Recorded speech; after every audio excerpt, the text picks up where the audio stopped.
राजेश दूल्हे की लाश को अपनी गोदी में उठाकर गांव की ओर जाने लगा। तभी रास्ते में एक गाड़ी आती हुई नजर आई।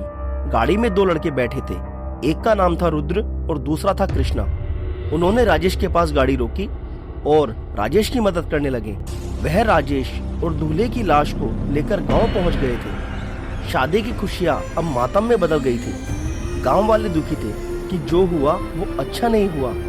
दूसरी तरफ गुस्से में भी थे कि सालों पहले जिस चुड़ैल ने आतंक मचाया था उसकी सच्चाई राजेश के घर वालों ने गांव से छुपाई थी। लेकिन इससे भी बड़ा डर यह था कि चुड़ैल अब वापस लौट चुकी है और अब वह खूनी खेल फिर शुरू होगा। चारों तरफ तरह तरह की बातें हो रही थी और उन सब की बातें रुद्र और कृष्णा ध्यान से सुन रहे थे। और बातें सुनकर उन दोनों ने राजेश और उसके परिवार से पूरी बात जाननी चाहिए। तब राजेश और उसके परिवार ने सारी बातें रुद्र और कृष्णा को बता दी। गांव में से एक आदमी रुद्र और कृष्णा को पहचान गया। उसने गांव वालों को बताया कि ये दोनों काली शक्तियों को खत्म करते हैं या उन्हें कैद कर लेते हैं और यही उनका काम है। और उसने बताया कि कुछ समय पहले वह शेरगढ़ किसी काम से गया था। वहां एक जिन्न का साया था।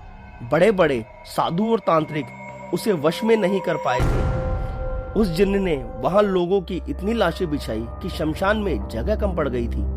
तब रुद्र और कृष्णा ने उस जिन्न का सामना किया और उसे मार तो नहीं पाए पर उसे कैद करके अपने पास रख लिया।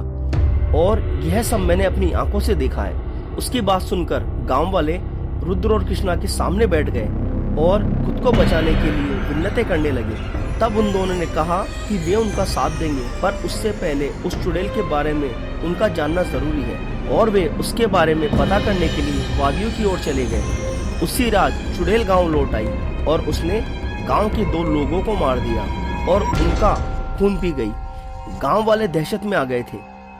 दूसरी तरफ रुद्र और कृष्णा को वादियों में पता चला कि उस चुड़ैल को जवान और शक्तिशाली बनने के लिए लोगों का खून चाहिए और उन्हें मारकर वह और शक्तिशाली बनेगी। और इस वक्त उसे मारना आसान होगा क्योंकि पिछले 25 सालों से उसे खून नहीं मिला है।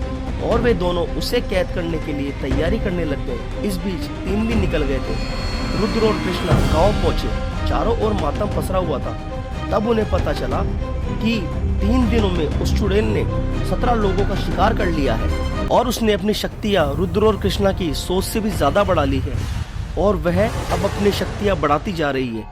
वे दोनों उस चुड़ैल को मारने की तैयारी कर ही रहे थे कि चुड़ैल वापस आ गई गांव के एक घर में।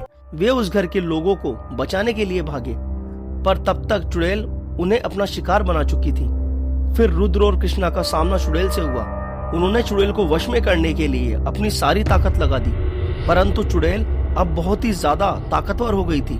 25 साल का गुस्सा अब पूरी तरह टूटकर बाहर आ रहा था। चुड़ैल का रुद्र और कृष्णा से भयंकर युद्ध होता है परंतु रुद्र और कृष्णा ने चुड़ैल को पकड़ने के लिए जो तैयारी की थी वह कम पड़ रही थी और अंततः चुड़ैल को वे मार नहीं पाते और चुड़ैल उन दोनों को हराकर वहां से चली जाती है।